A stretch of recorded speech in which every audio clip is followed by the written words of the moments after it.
So this is my backyard. The Shingle Creek is right there behind that. You cannot even. The whole place became a part of the creek now. Oh my God! Look. So see, the water is flooded. Oh my God! And then it's running through here. Oh my God! So hard. Oh my board. Ay, ay, ay. So I don't even know the water.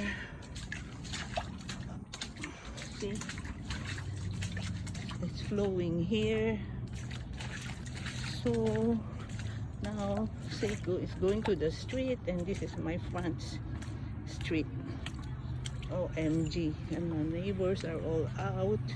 Still, you know, medyo hindi pa umaabot sa harap sa bahay, but look, the water is deep there. So I don't know how you're gonna.